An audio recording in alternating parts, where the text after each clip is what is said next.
Salsa dancing typically part of your workout routine?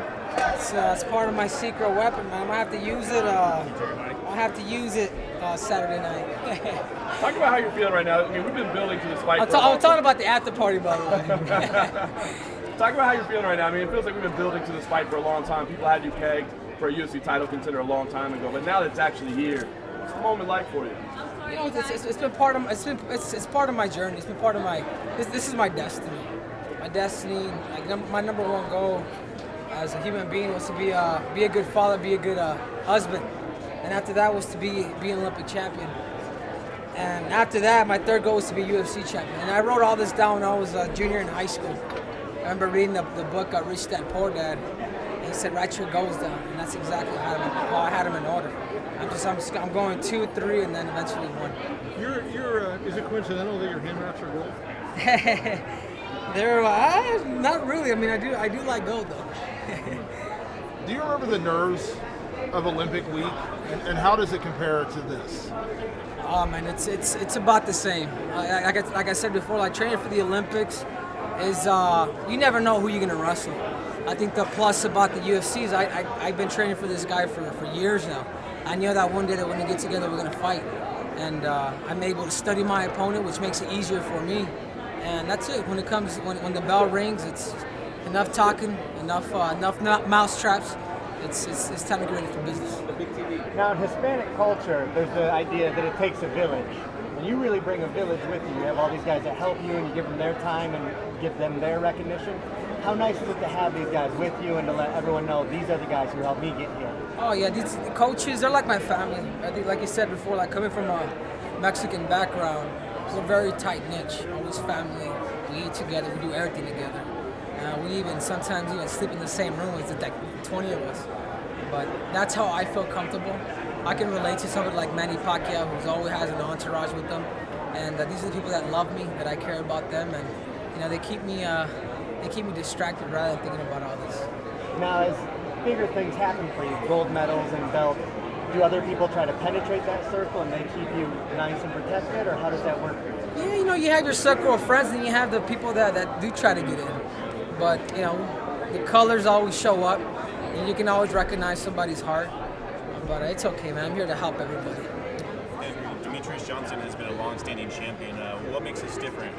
Why are you going to do something that every other contender couldn't? I'm a gamer. I think I've proven before that I could accomplish something like the Olympics, and this is it. This is the Olympics of MMA, winning the UFC belt. I've been here before too. Maybe I didn't defend my title 7 times, but I tell you what, I have 1,000 wrestling competition that's molded me to the human being that I am today. So I'm ready. I'm different. I know you hear that from a lot of people, but I've chosen to do this, and that's what makes me dangerous. I fight with passion. I fight with purpose. And when you get a human being that fights with that, it's going to be really hard for you to take me out. Unfortunately, the Olympics aren't the popular platform that they could be in terms of getting your message out there and becoming a world-renowned athlete. What can the UFC gold do for you that maybe the Olympics didn't? Exactly. You just hit the nail on the head. The publicity, the attention, the fact that people, we can call each other names leading up to the fight. We can bag on each other and build the hype and have, Yahoo, MMA Junkie, MMA Fighting here to record all that. It's almost like a soap opera to really think about it. We're fighting. It's very dramatic, and for some reason that tends to sell people like that. But I'm here to use that belt for a greater purpose. What is that purpose? That purpose is a message of hope, a message of love, to live self-esteem, to let people know that things are possible in life. You work hard, dedicate yourself. If you dream big, sacrifice all, you will enjoy big. With that said, do you think the UFC doesn't sell good guys as much as they do bad guys? They should. I believe they should. And maybe I'm not Conor McGregor. Maybe I don't shoot balls of lightning from my eyes and thunder from my ass. But I do come here to serve a good message, man. I've been on that platform. I was a kid who grew up without a father. I was a kid who grew up in humble beginnings, and I'm able to use that. I'm able to use my mess as a message. And it does. It needs to be heard, man. People need inspirational stories. Well, Henry, I just wanted to ask you mentioned your father. You went through a lot with your dad when you were a kid. This week is you're near one of your highest points in your professional life. Have you ever thought of him and thought it back to what you went through with him in those days? Yeah, unfortunately, my dad passed away a year before the Olympics, but I can't look back at it now.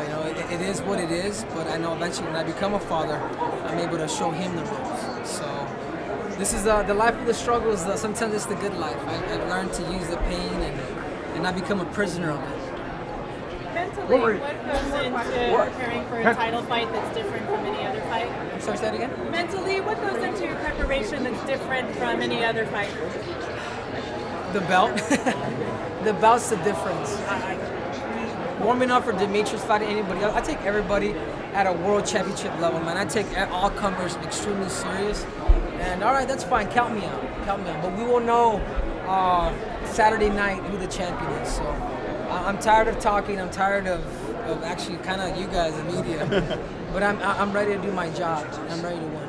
Not too far back, you had spoken out about Nick Diaz and his suspension and being suspended 5 years for marijuana. Do you feel like that medicinal marijuana has benefits for fighters? Yeah, that's, I don't know. I've never smoked before. But just so people know, the Nick Diaz thing got overturned. They reduced his fine. They reduced his time, and people are calling me a backstabber. But I don't think they read the media. I was able to stand up for him. And I wasn't gonna fight here in Las Vegas. I wasn't gonna fight Demetrious Johnson. We told that to Sean Shelby. One more question. What was your reaction to Conor's tweet yesterday, retiring, getting pulled from UFC 200? He'll be back, man. You guys don't, not everything that shine is gold. He'll be back. I think it's good for the UFC. The UFC need to start stepping up and doing things like that. If you think you're higher than UFC, if you think you're better than all the other fighters, then maybe you should get pulled. So I think it's a good discipline. All right, guys, that's it. Thank you. Nick's fine got kind of reduced and everything, and that's kind of why you changed your mind. Was that the main reason that you were able to come back to Las Vegas? Because you thought it was more fair? You just thought it was more fair now? Yeah, absolutely. I mean, I wish you wouldn't have taken so much money. It's still $100,000 what they took from him. But they did reduce it to, I don't know how many. They're going to do 5 years. I think they did was it 14 months? Yeah. Something along those lines. I'm just glad I could help, man. And like I said, you need the GSPs of the world. You need the Manny Pacquiaos of the world to help elevate this sport.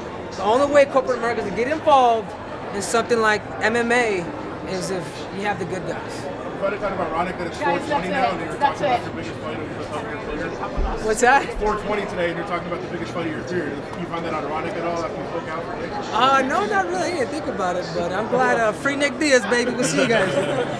Thank you.